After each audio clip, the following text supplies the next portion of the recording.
p.m. And we're just going to come over to you guys with some new tech updates, some new tech news for you guys that are tech lovers, game lovers. You guys know all the whole shebang. Before we go ahead and move forward, why don't you guys go ahead and click the like and subscribe button below to our channel. It helps us with the YouTube algorithm. Also, it helps us know that we're doing a good job providing you with the most relevant tech news information and updates out there as well. All right, so we'll be taking news from our LinkedIn channel. We'll leave a link in the description. We'll leave links to our social media channels below in the description. Follow us on social media to get obviously daily and weekly tech updates and news, as well as deals as well. All right, you could also follow us on our website as well at electroniceditions.net. Again, that's electroniceditions.net. All right, so let's move forward here. Looking at our LinkedIn page right now. Looks like TikTok's sale to Oracle shelved by the Biden administration, which is very interesting, guys. So TikTok's parent company ByteDance may no longer be required to sell of its U.S. assets to Oracle, as the plan to require the social media network to divest its U.S. operations has been pushed back indefinitely by President Biden. So it looks like this is, who knows? This could be good or bad news for TikTok. Honestly, big company, corporation just like TikTok, right? Being acquired by another company usually means obviously more cash infusion. Some other companies taking control. So maybe they don't really want that, and maybe Biden is helping the problem, or the Biden administration is hurting the problem.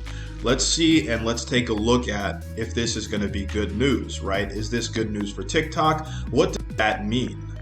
What does that mean? So, the move comes as President Biden's administration is now in the process of reviewing the TikTok administration's effort after reviewing the Trump administration's efforts to address the security risk posed to the U.S. by Chinese tech companies. Back in August of last year, former President Trump made the decision to ban TikTok due in the way in which the personal data of U.S. users could be obtained by the Chinese government. However, the U.S. wasn't the first country to ban the app, as India banned TikTok back in June of 2020, citing similar security concerns surrounding the data and privacy of Indian users. Right? So while TikTok ban was never enforced in the U.S., ByteDance is still in a legal battle with the U.S. government, though many federal courts have tried to stop the U.S. Commerce Department from shutting down TikTok's operation in the U.S. Wow. So securing U.S. data. According to the new report from Wall Street Journal, ByteDance representatives and the U.S. national security officials have remained in talks regarding potential sale of TikTok's U.S. operations, even while Trump administration shifted its focus from security to the 2020 U.S. election. Spokesperson for the National Security Council, Emily Horn, explained in a statement to the Wall Street Journal that the U.S. is still reviewing the risks posed to its citizens' data by foreign apps, saying, "We plan to develop a comprehensive approach to securing U.S. data that addresses the full range of threats we face. This includes the risks posed by Chinese apps and other software that operate in the U.S. In the coming months, we expect to review specific cases in light." Sorry guys, looks like this is loading here. Second. In light of a comprehensive understanding of the risks we face, right? So at a recent press conference, White House Press Secretary Jen Psaki reaffirmed Horn's statement when she told reporters that the Biden administration is in the process of reviewing all potential threats to U.S. data. However, she did not provide further details regarding a potential TikTok sale. For now, it seems that TikTok will be able to continue operating in the U.S., but the social network could face further scrutiny if discovered that the app does pose a risk to data of its users. Right, guys? So I think we definitely talked about data usage with certain apps before in our previous episodes. If you guys haven't checked that out, definitely check that out on our channel for sure. But this situation raises definitely some concerns. We as US citizens hope that our data is not used for being used for anything malicious, right? Especially TikTok, this huge social media app, which has over 1 billion downloads, now closer to 2 billion downloads. We're hoping that they don't use our data for anything negative, or selling our data just for third-party action or stuff like that, right? So, I really hope that, the Biden administration is combing through everything that needs to be combed through with this company. Even though, yes, I love TikTok personally. I love watching content videos on TikTok, and even posting on TikTok as well. So hopefully this all works out great. Honestly, if India sees that there were a problem with their users, hopefully the US doesn't see the same thing. India is definitely a very smart nation. They are not stupid. They do things for a reason, right? So if they banned the app for a reason, it has to be a reason. So hopefully the same thing does not happen over here in the US. So we shall see. All right. So moreover, we have there is news, obviously, we reported this obviously last week as well too, but hacked Florida. There was a water plant that was hacked in Florida. So the hacked Florida water plant was still using Windows 7, right? So more details have emerged about the recent cyber attack on water treatment utility and the city Altamar, Florida, with the facility involved apparently still using outdated Windows 7 PCs, right? So, and the first things that came through my mind when I first read this headline, which was last week, guys, was like, man, how is a water plant hacked? Like, were the hackers really sophisticated? Did they hack in? But it looks like they were just using an outdated Windows 7. They use outdated Windows 7 on their PCs, which is obviously a very big way, a glaring way for hackers to get in a system, right? If you have updated systems, updated security, it's harder for hackers to get in the system. So that's why we always love to come out with certain news like this for you, presenting these to you guys, because they're real situations that happen in real everyday life. So hopefully you guys on the other side of the screen are updating your systems and software to make sure that you're not able to get hacked, right? You're less prone to get hacked and all your information is safe, right? So if they probably did the upgrade, if the water plant just upgraded to Windows 10, it would have probably been much more harder for them to get hacked, right? So that's pretty much all there is to say about that, right? So if you want to read more into the information, go ahead, follow us on LinkedIn, click into the article, and you can read more about that.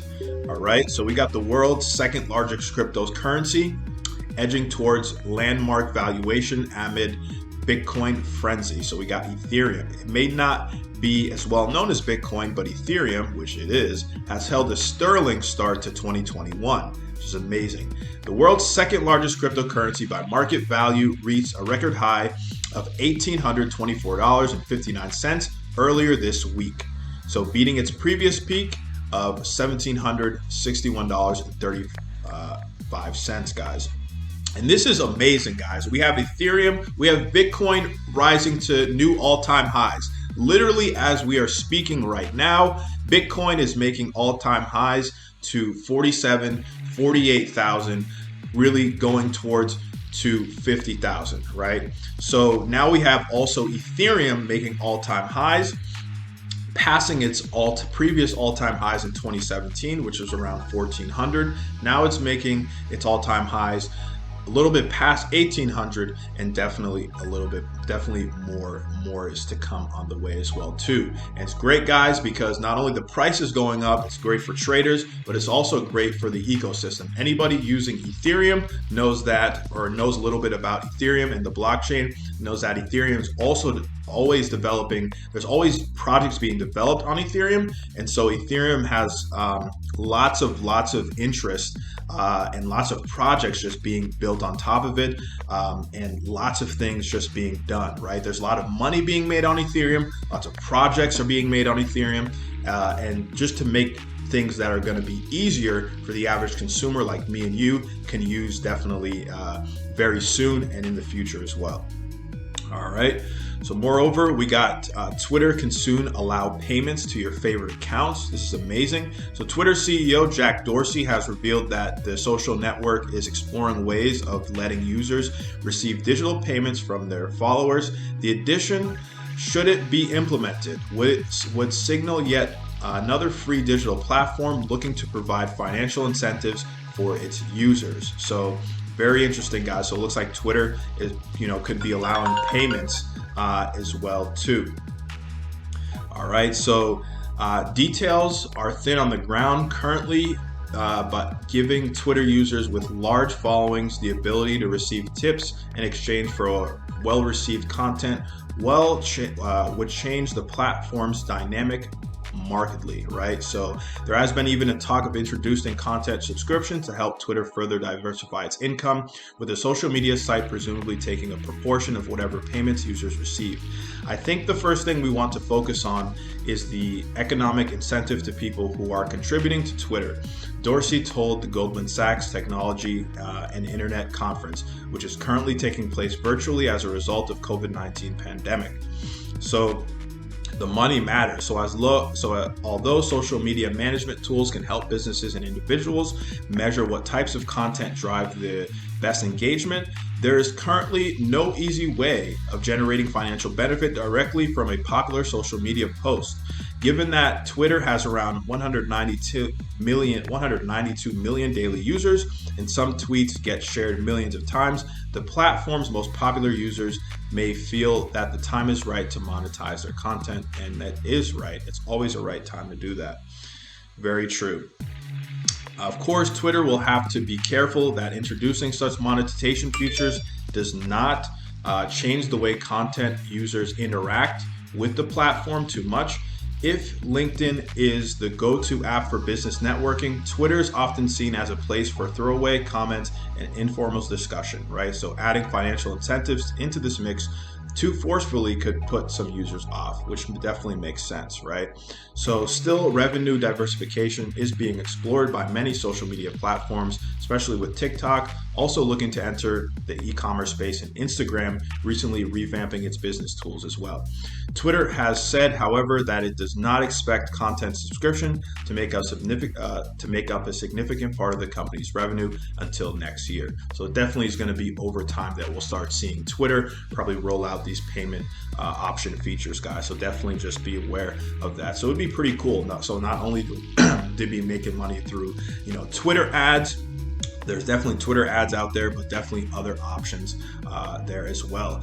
Hopefully, I also hope that Twitter also gets into cryptocurrency space, so they can allow certain cryptocurrencies to be exchanged within their platform. I feel like that would be a great thing that they can do, or even themselves even hold some cryptocurrencies in their on their end, for some of their users and stuff like that. I think it would be a smart decision for Twitter to do.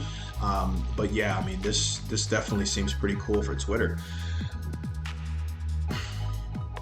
Moreover, we got Microsoft Teams is getting a huge upgrade that could change how your business works. So a new business service plan is coming to Microsoft Teams in mid-March, according to reports. Teams Pro will add webinar and meeting intelligence functionality to the Teams platform, giving Microsoft the opportunity to target a sizable new market. So that should be pretty cool, guys. So it's looking like there's going to be a huge upgrade. And that looks really cool. Let's see what's more into this, right? So we got Microsoft Teams has already captured a large portion of the work from home market since the outbreak of COVID-19 pandemic, becoming as essential to remote work to as good as monitor or desk, right? So it's pretty good. However, competition is fierce between online collaboration platforms, and Microsoft knows that it must continually reinvent Teams to fight off the challenge posted by the likes of Zoom and Google Meet. That's what I was thinking too. Definitely Zoom has an audience. Lots of people use Zoom. Lots of people use Skype. Lots of people use Google Meet. So what's so great about Microsoft Teams? So as a result, the coming Teams Pro plan will be welcomed by users frustrated by the online meeting options currently offered by the platform. Although details are scarce, it is thought that the Teams Pro could include features like dynamic views in addition to webinar functionality. So that seems pretty cool, guys. Give me 1 second, guys. I just have an important call coming here. Hello? Yeah. I'm doing work right now. I'm literally in the middle of work right now.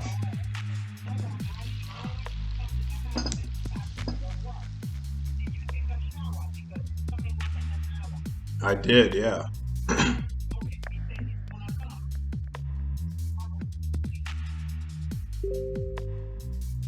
Okay.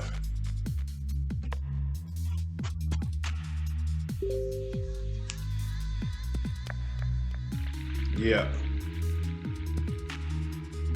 Yeah.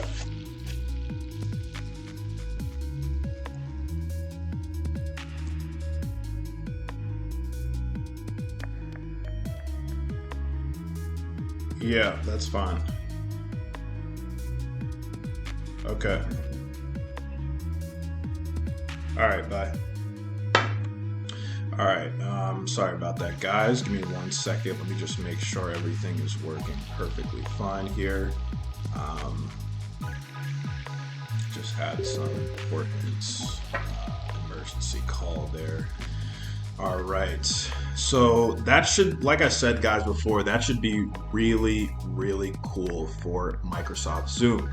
So the Pro plan, right? So there's currently no word on whether Teams Pro will be free or launch as a paid add-on. So the Microsoft Office Messenger or the Message Center notes that the Teams Pro will be made available to all users with M365 or O365, E3, E5, A3, A5, business standard and business basic license. But aside from that, there isn't much to go on. Interesting. So that should be pretty cool, guys. Honestly, Microsoft Teams, if you guys haven't checked it out, definitely check it out as well. You guys want to learn more information about this too, you can go follow us on LinkedIn, click into this link and to this article, and you guys can learn more about that as well. So moving forward, we have NASA is giving employees Fitbits to help slow the spread of COVID-19. But will it work, guys? So Fitbit and NASA looks like they're doing some deals together, right? So NASA is giving Fitbit charge 4s to 1,000 of its employees to help reduce the risk of infectious disease spread in its space missions. If this pilot plan is successful, NASA may expand the scope of its program beyond mission critical teams to all staff. So that is pretty cool, guys. So it looks like, Fitbit and NASA are definitely teaming up for sure, guys. And please, guys, don't worry about, these notifications coming up. They're just coming from a Telegram group that I'm part of. So please forgive me there. All right, so Nintendo and Microsoft have teamed up to create a new Nintendo Switch service, but it's not what you might expect, guys. So let me say that again for you guys that haven't heard clearly. Nintendo and Microsoft have teamed up. So Nintendo Switch, 3DS, Game Boy, Microsoft, Xbox One, Series X have teamed up to create a new Nintendo Switch service, but it's not what you might expect, right? So that's pretty interesting, guys. So let's see what more information is about this.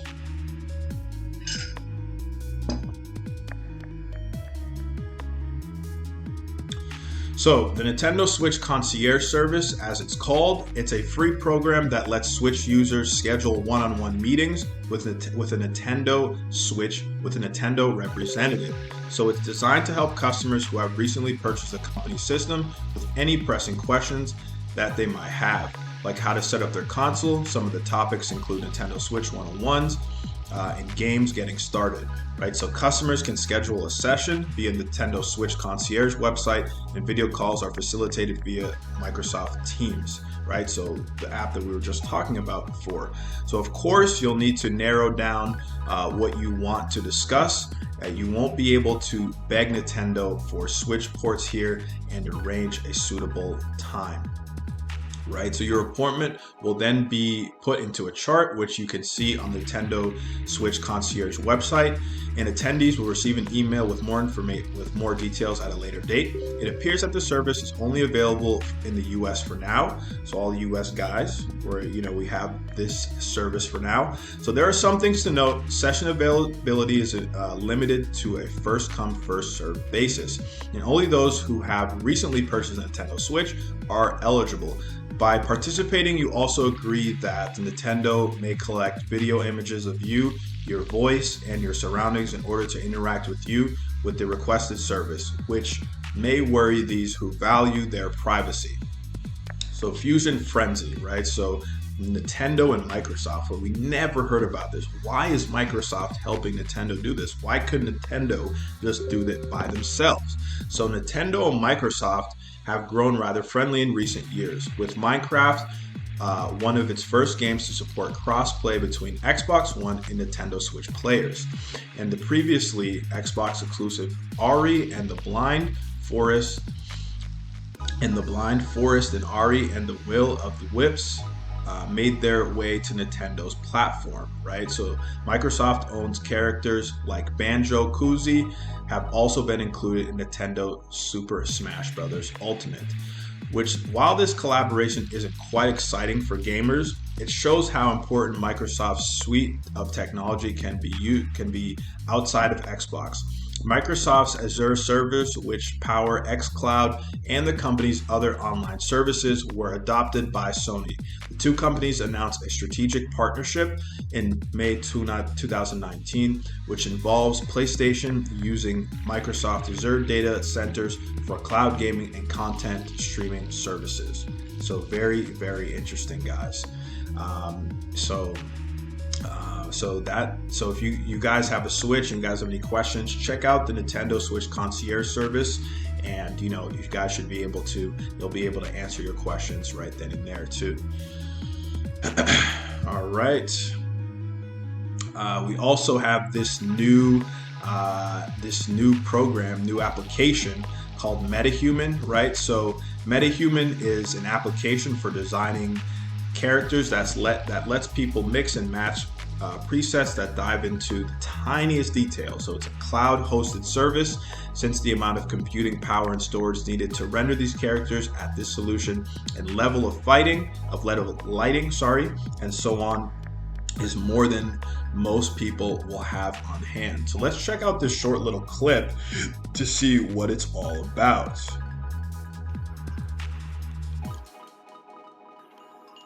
I could be one of many.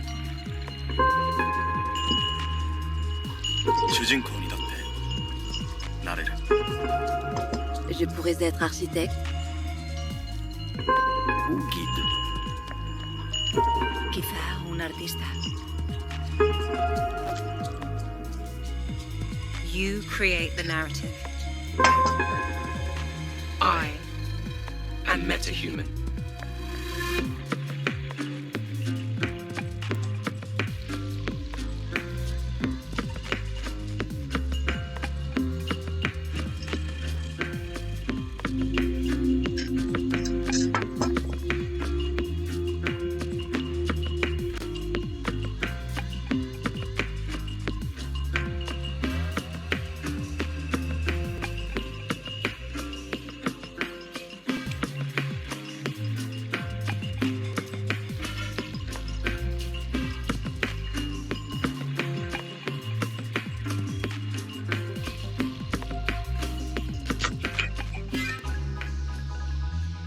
That's pretty cool, honestly.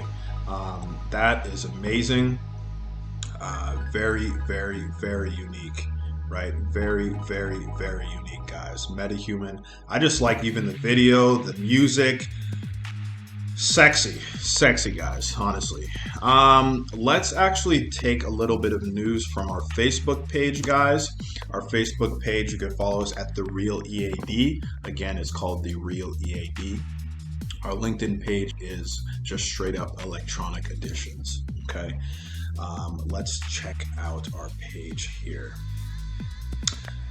So it looks like how to watch Nadal versus Mahop live stream Australian Open 2021 tennis from anywhere. So it looks like in the US, the Australian Open coverage comes courtesy of ESPN and the Tennis Channel, which also has rights to the tournament, but will only be showing it on linear TV. Both of these cable-based services, so in order to watch the Australian Open online, you'll need to be a paying customer or have a good over-the-top streaming service that gives you access to the same channels, right? So literally you guys can go on ESPN to watch it if you're in the US, or you can go on the official Tennis Channel as well. Also guys, if you click into this article and you're a different country, you can look up different streaming services that'll be compatible with your country, okay? Moreover, guys, we got Gina Carano, if you guys know, will no longer appear in Star Wars projects. So this could be a pretty downer for some of you guys that love Star Wars and Gina Carano. So Gina Carano won't appear in future Star Wars TV shows. It's been confirmed after the actress reportedly shared an offensive message on Instagram from another account that asked how the Holocaust is any different to hating someone for their political views. We won't reproduce the post here. The post has been deleted, but was screen grabbed and widely shared. That's honestly, that's kind of crazy, right? So if you guys want to learn more about that too, about Gina Carano and Star Wars, you can go ahead, follow us on Facebook, click into the article and learn more. Moreover, we got Google Stadia will now come pre-installed on all new Chromebooks, which is pretty cool, guys. So Google has confirmed that its cloud gaming service, Google Stadia, will arrive pre-installed on all new Chromebook laptops. Very interesting, guys. So let's see here. It's worth noting that Stadia isn't pre-installed in the same way you'd expect to find a desktop app already downloaded. When booting up your device for the first time, rather that a pre-installed Stadia icon in the app menu will act as a web shortcut to the main gaming page. The news comes as a recent tweet from the official Made by Google account confirmed that Google Chromebooks will now come with Google Stadia already installed to allow users to start playing games without waiting for downloads or updates. So that seems pretty cool, guys. So you just you automatically get a Google Chromebook, you get Stadia installed. You don't have to do any other work. So that's pretty cool, guys. This is a major move from Google, even given the doom and gloom that has surrounded the cloud gaming service in recent months, right? So they've stopped Google Stadia making Google Stadia very recently too. The company has announced that it plans to shut down its internal development studio and divert all its resources to enticing third-party developers to launch games on the platform, which is definitely a smart move. So Google can do other things rather than build games. Google's really not a gaming platform or a company. They're really more for cloud service, search, and other types of things as well too. So very, very cool, very interesting to know for you guys that are planning on getting Chromebooks. All right. We also have Succession Season 3 has started filming, but a release date is harder to pin down.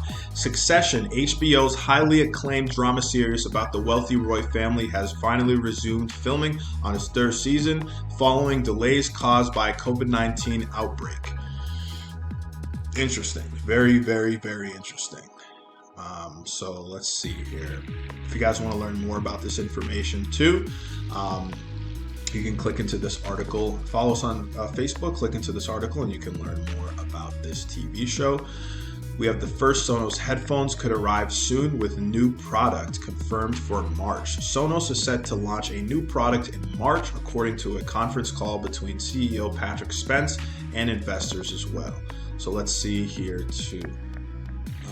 Give me 1 second, guys. Let's see, what does that mean for Sonos? Like, okay, so they could, the first Sonos headphones could arrive, right? So how would they look like, right? Is it over the ear? Is it in ear? What does it look like? Is there a video or not? So it looks like if we scroll down here, there's no video or anything, but we do have some information. right? So in the call, which was translated by Seeking Alpha, Spence said that the company remains committed to launching at least 2 new products per year, and that we are excited to introduce our newest product next month. What the new product will be remains to be seen, but with rumors of the first pair of Sonos headphones and a cheaper, smaller version of Sonos Move being bandied out, we can't wait to find out. We've reached out to Sonos to see if we can find any more information on the products, but in the meantime, let's take a deep dive into the rumors, headphones, and wireless speakers, right? So multi-room headphones. Rumors about a pair of Sonos headphones have been circling for a while now, first emerging in early 2019. So according to a report from Bloomberg, the headphones will likely have multiple virtual assistants that would function similarly to the company's Sonos Arc and Sonos One speakers, and would focus on competing with Sony, Apple, Bose, and Sinister by offering high-end audio performance. Bloomberg sources also suggest that Sonos could target a price point around $300, right? $200 Euro and $400 for Aussie, cheaper than the Sony WH-1000X M4, but not by much, and would launch in 2020. Of course, they never materialized, so a March 2020 release date is feasible, especially if Sonos wants to compete with the recently launched Apple AirPods Max over-ear headphones. Compounding these rumors is the fact that Sonos was awarded a patent fairly recently for a pair of over-ear headphones, giving us an intriguing glimpse at the long-rumored cans, as well as showing off 2 possible designs. The patent describes features like active noise cancellation, wireless connectivity, and built-in microphones for voice-controlled music playback. Most interestingly, the patent also describes how the first Sonos headphones would interact with other Sonos products, allowing them to seemingly integrate with existing multi-room audio setups. Interesting. Something that the likes of Sony, Sinister, and Bose cannot offer. So that seems pretty cool, guys. Another possibility is that the Sonos will launch a new wireless speaker, with rumors that the company is due to launch a companion to its portable Sonos Move smart speaker. The Sonos Move is currently the only product in the company's lineup that sports a Bluetooth connection and its built-in battery, giving you a cleverness of a built-in voice assistant with the convenience of a portable speaker. Interesting, guys. So an FCC filing spotted that by Verge described a device that uses a wireless charge base but requires less power than the company's Move speaker, suggests a similar portable smart speaker that's even more compact. So it's already small, but it's going to be even more smaller, light, and compact. So the Sonos Move currently costs about $400, $400 Euro, $649 Aussie, a price that puts it firmly at the top end of the Bluetooth speaker market, but it earns the price tag with an array of Sonos smarts and its powerful audio.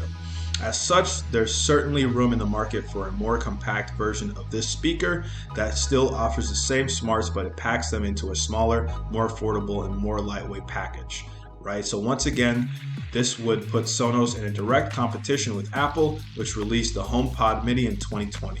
Though this smaller, cheaper version of the Apple HomePod smart speaker isn't portable. Right, so you see that its release, as well as the refreshed Echo Dot and Google Nest Audio, does suggest that there's a demand for more compact wireless speakers in the home, and Sonos could meet that demand in a matter of weeks. All right, so we'll definitely keep you guys updated on the like any videos of the product, or any new information about that too. We'll definitely keep you guys updated as well. All right, so that is information about Sonos, which is amazing. And it looks like we got Samsung Galaxy the Tab S8 gets very early leak from Samsung's own website. So not anywhere else, guys.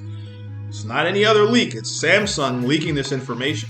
So if Samsung Galaxy Tab S8 follows the release schedule of its predecessor, it'll come out in August. You'd think then it's too early for leaks and rumors to come out about the tablet, but it seems that that's not the case, as Samsung itself has name-dropped the device.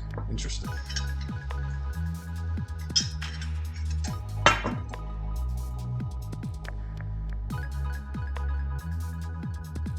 So as spotted by a Russian tech site, Android U.ro, and a guide on Samsung's websites informing you as to which type of memory card your Samsung tablet supports. One of the slates listed Samsung Galaxy Tab S8 Enterprise Edition.